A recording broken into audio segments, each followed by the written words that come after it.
So, hello students. So,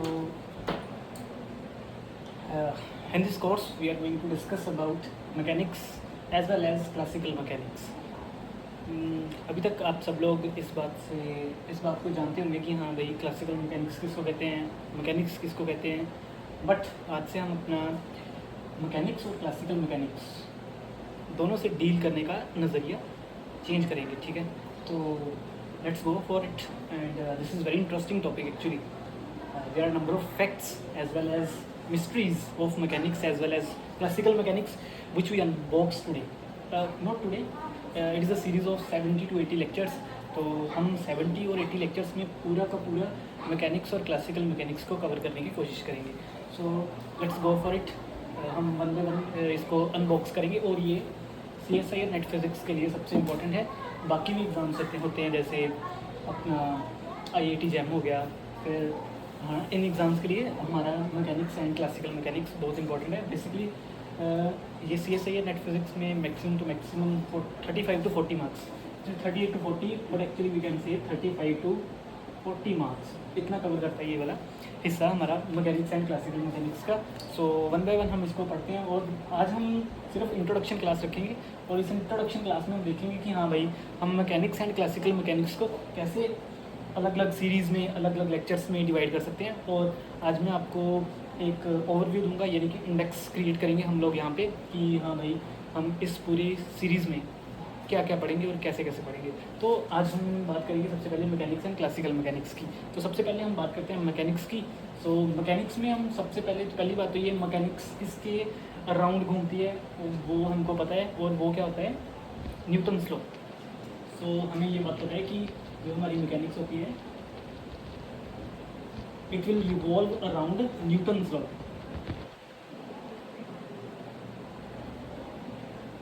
और Newton's law में हम क्या देखते हैं, इक्वेशन ऑफ मोशन. कि हाँ भाई अगर हम इक्वेशन ऑफ मोशन का मतलब होता है कि हाँ हमारी कोई भी बॉडी है, कोई भी पार्टिकल है, वो किस तरीके से मूव कर रहा है, उसकी प्रॉपर्टीज़ क्या हैं, कितने टाइम में वो कितनी डिस्टेंस कवर कर रहा है, कितने टाइम में वो कितनी डिस्प्लेसमेंट कवर कर रहा है, कितने टाइम में वो कितनी स्पीड में मूव कर रहा है, उसकी वेलोसिटी कितनी है. सो ये सारी प्रॉपर्टीज़ हमें दिखाता है न्यूटन्स लॉ. तो बेसिकली हम मैकेनिक्स में सिर्फ और सिर्फ मैकेनिक्स की बात कर रहा हूँ. इस मैकेनिक्स में हम सारा का सारा देखते हैं न्यूटन्स लॉ के round about. That means F is equal to mv, force is equal to mass into acceleration. और इसके राउंड अबाउट हम पूरी की पूरी न्यूटोनियन मैकेनिक्स को न्यूटोनियन मैकेनिक्स भी कहते हैं, क्योंकि इसमें हम बेसिकली न्यूटन्स लॉ ही देखते हैं. और न्यूटन्स लॉ में हम देखते हैं कि भाई हमारी इक्वेशन ऑफ मोशन किस तरीके की है. और इस मैकेनिक्स में इस बेसिकली पूरे कोर्स में हम मैकेनिक्स पढ़ेंगे और न्यूटन्स लॉ पढ़ेंगे. और इस न्यूटन्स लॉ में हम देखेंगे क्या, equation of motion. Equation of motion and then equation of motion देखने के बाद इक्वेशन ऑफ मोशन भी बेसिकली हम दो तरीके से देखेंगे. इक्वेशन ऑफ मोशन को हम देखेंगे वन डायमेंशन में, equation of motion in one dimension,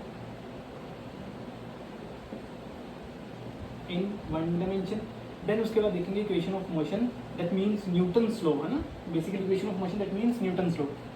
equation of motion in two dimension. तो हम वन डायमेंशन में देखेंगे अपना न्यूटन्स लॉ, फिर उसके बाद हम टू डायमेंशन में देखेंगे. इसका मतलब क्या है टू डायमेंशन का, इसका मतलब है टू डायमेंशन को पता है कि अगर हमको किसी पार्टिकल की पोजीशन डिफाइन करनी है तो हमें एटलीस्ट 2 डिग्री ऑफ फ्रीडम चाहिए. अब मैं इसको चेंज कर रहा हूँ, तुम लोगों ने पहले पढ़ा होगा कि हाँ हमको 2 कोऑर्डिनेट्स चाहिए, तो अभी मैं 2 डिग्री ऑफ फ्रीडम कह देता हूँ. 2 कोऑर्डिनेट्स कह लो अगर आपको कहना है, तो इसमें कोई बड़ी बात नहीं है. तो बेसिकली हम जो न्यूटन्स लॉ देखेंगे वो देखेंगे 2 डायमेंशन में. और इसमें हमारे पास 2 कोऑर्डिनेट्स होंगे जिसको हम बोलते हैं polar coordinates. That means R और थीटा. दैट मीन्स हम न्यूटन्स लॉ को डिफाइन करेंगे in terms of R and theta. These are called polar coordinates.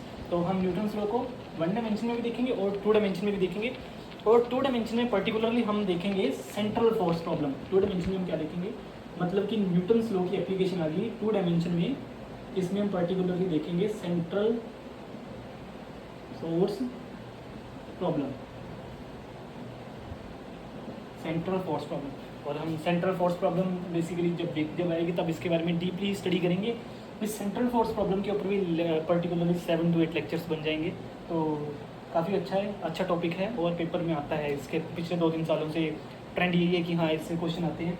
तो central force is very important one, that means indirectly हम क्या कह सकते हैं कि Newton's law in 2 dimension is very very much important as compare to Newton's law in 1 dimension, क्योंकि Newton's law in 1 dimension तो हम +1 +2 में करते ही हैं, फ्री बॉडी डायग्राम पढ़ते हैं, फ्री बॉडी डायग्राम से इक्वेशन ऑफ मोशन निकालते हैं, हमारी बॉडी कब इक्विलिब्रियम में होगी, फिर हम पुली प्रॉब्लम्स पढ़ते हैं सारी की सारी, तो वो सारी कवर होती हैं इसमें 1 डायमेंशन में। तो +1 +2 तो डालेगा नहीं CSI यूनिट में, तो ऑब्वियस सी बात है हम इसको पढ़ेंगे ज़रूर, क्योंकि वो काम आ रहा है यहाँ पे।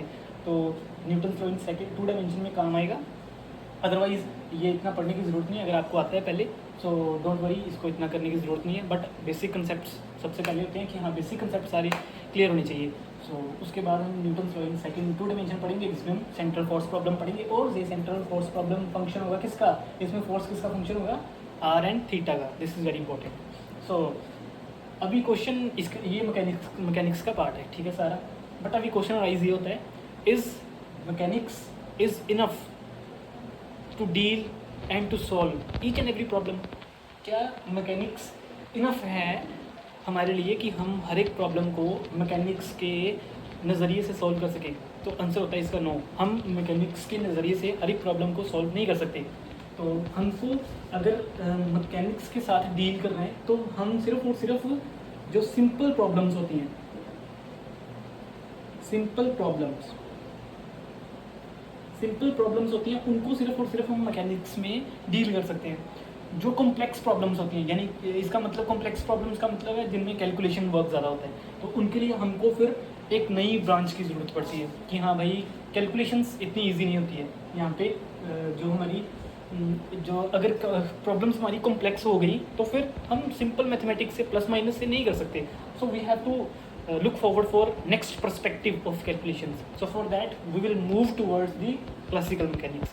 So this is the basic idea why we move forward from mechanics to classical mechanics, because to make easy our problems.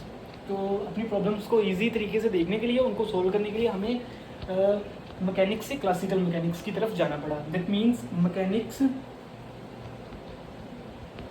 To classical mechanics, classical mechanics.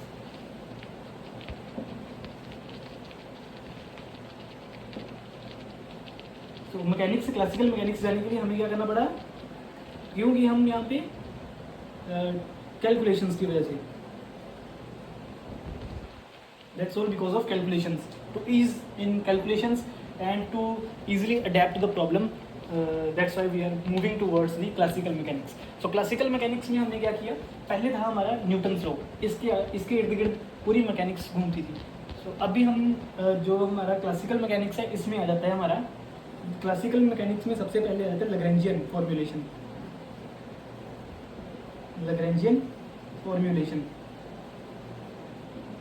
तो हमारी जो क्लासिकल मैकेनिक्स है वो सारी की सारी घूमेगी किसके राउंड अबाउट, लैग्रैन्जियन फॉर्म्यूलेशन के round about.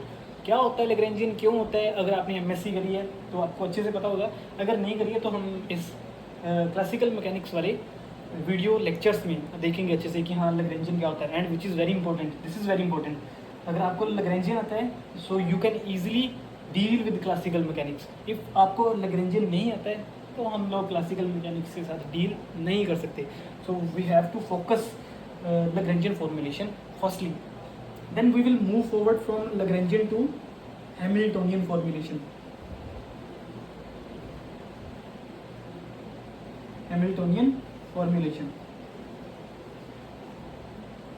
This is the second step where we have to move.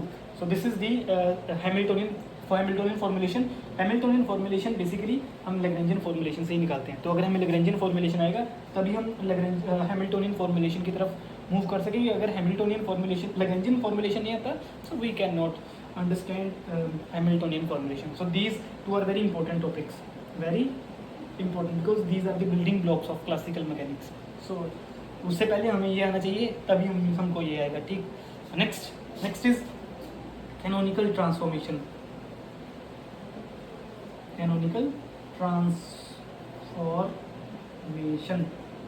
तो canonical transformation next topic is canonical transformation. Again अगर लैग्रैन्जियन फॉर्मुलेशन आता होगा तभी कैनोनिकल ट्रांसफॉर्मेशन आएगा, अदरवाइज नहीं आएगा। Next is Poisson bracket.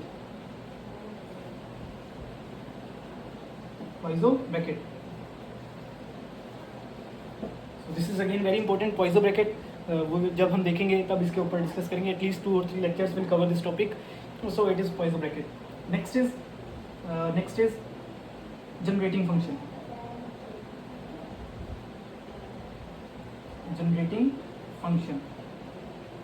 Generating function इसमें भी हम 4 तरीके के फंक्शंस को पढ़ेंगे, f1, f2, f3, f4. तो उनमें क्या होता है, कैसे होता है, इट विल कवर एटलीस्ट 2 और 3 लेक्चर्स, 3 कम बोल रहा हूँ, 5 lectures at least, 5 to 7 lectures actually, and it is very important. Again this is very important ma'am. हर साल इसमें से एक क्वेश्चन तो आता ही आता है, तो वो भी सी सेक्शन में है. सी सेक्शन मतलब 5 marks question. So this is very important. हर पिछले 3-4 सालों से फिर यही ट्रेंड है पेपर का कि हाँ भाई जनरेटिंग फंक्शन से भी ये क्वेश्चन आएगा ही आएगा. Next is small oscillation. Small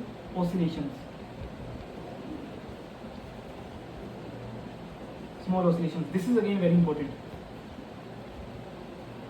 वैसे तो ये सारा इंपॉर्टेंट है, बट हम जब पेपर के आसपास पहुंचेंगे, लास्ट टाइम आ जाएगा, तो इन टॉपिक्स के ऊपर ज़्यादा फोकस करना है. सो इसमें सेंट्रल फोर्स प्रॉब्लम हो गया, ये इंपॉर्टेंट है. ये तब की बात है जब हम पेपर के पास पहुंचेंगे, है ना. फिर पूरा पढ़ने की जरूरत नहीं होती, जहाँ से क्वेश्चन आएगा वही चीज़ें पढ़नी है ना. तो central force problem is very important. From here generating function is very important, and Lagrangian formulation as well as Hamiltonian formulation, इन दोनों में से भी किसी एक टॉपिक के ऊपर हर बार क्वेश्चन आता ही है. सो this is the trend here. Next फिर इसके बाद हम पढ़ेंगे rigid body dynamics. Rigid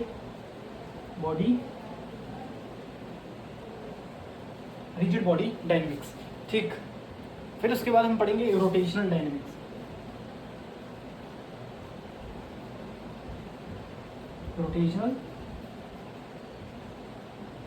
rotational dynamics.